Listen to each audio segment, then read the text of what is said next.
வங்கிகள் தனியார் மயமாக்கலுக்கு எதிர்ப்பு உள்ளிட்ட பல்வேறு விவகாரங்கள் குறித்து மத்திய தொழிலாளர் நல ஆணையரிடம் வங்கி ஊழியர்களின் கூட்டமைப்பினர் டெல்லியில் நடத்திய பேச்சுவார்த்தை தோல்வியில் முடிவடைந்தது. இதையடுத்து திட்டமிட்டபடி வரும் 29ஆம் தேதி வேலைநிறுத்தம் நடைபெறும் என்று அகில இந்திய வங்கி ஊழியர்களின் கூட்டமைப்பு தலைவர் வெங்கடாச்சலம் தெரிவித்திருக்கிறார்.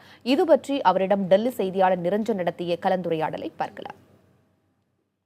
பேச்சுவார்த்தை தோல்வி அடைஞ்சிருக்கு. யாருடனான பேச்சுவார்த்தை, என்னென்ன விஷயங்கள் முன் வச்சிங்க, அவர்கள் எதற்காக என்னென்ன விஷயங்கள் மறுத்தாங்க, ஏன் இந்த பேச்சுவார்த்தை தோல்வி அடைஞ்சது? நாங்கள் வேலைநிறுத்தம் செய்வோம் என்று அறிவிப்பு அனுப்பிச்சிருந்தோம். அதன் காரணமாக மத்திய அரசாங்கத்துடைய தலைமை தொழிலாளர் நல ஆணையர் அவர் ஒரு சமரச பேச்சுவார்த்தைக்கு அழைத்திருந்தார். அரசாங்கமோ வங்கி நிர்வாகமோ இந்த பேச்சுவார்த்தையிலே எங்களுக்கு அழைக்கவில்லை.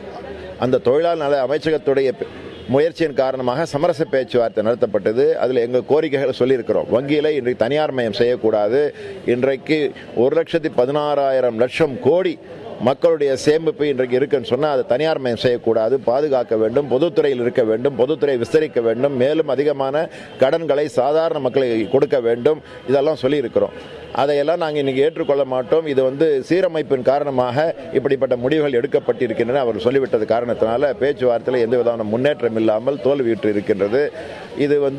இதன் காரணமாக திட்டமிட்டபடி அறிவித்தபடி வருகின்ற ஜூலை 29ஆம் தேதி அன்றைக்கு 1,00,000 கிளைகளிலே 10,00,000 ஊழியர் அதிகாரிகள் அயல்நாட்டு வங்கி, தனியார் வங்கி, பெரும்பாலாக இருக்கக்கூடிய பொதுத்துறை வங்கி எல்லாத்திலையும் 10,00,000 ஊழியர் அதிகாரிகள் ஸ்ட்ரைக்கில் கலந்து கொள்கின்றோம். இதனால் அன்றைக்கு வங்கி சேவை முழுமையாக பாதிக்கும், கிளைகள் இயங்காது, சாதாரண மக்களுக்கு வங்கி சேவை அடைய முடியாது. ஆனால் மக்களுடைய சேமிப்புக்கு பாதுகாப்பு கோரிய இந்த போராட்டம் என்பதை அவர்கள் உணர்ந்து எங்களுடைய இந்த போராட்டத்திற்கு அவர்கள் ஆதரவு அளிக்க வேண்டும் என்ற நேரத்தில் கேட்டுக்கொள்கின்றோம். ஏற்கனவே உயர்நீதிமன்றம் இந்த விஷயத்தில் தலையிட்டு உங்களுடைய இந்த வேலைநிறுத்த போராட்டத்தை தற்காலிகமாக நிறுத்திக் கொள்ளணும் சொல்லியிருந்தாங்க. நீங்களும் அதை தற்காலிகமாக நிறுத்திருந்தீங்க. இப்போ மீண்டும் இந்த விஷயம் நீங்க திரும்பி வேலைநிறுத்தம் சொல்றீங்க.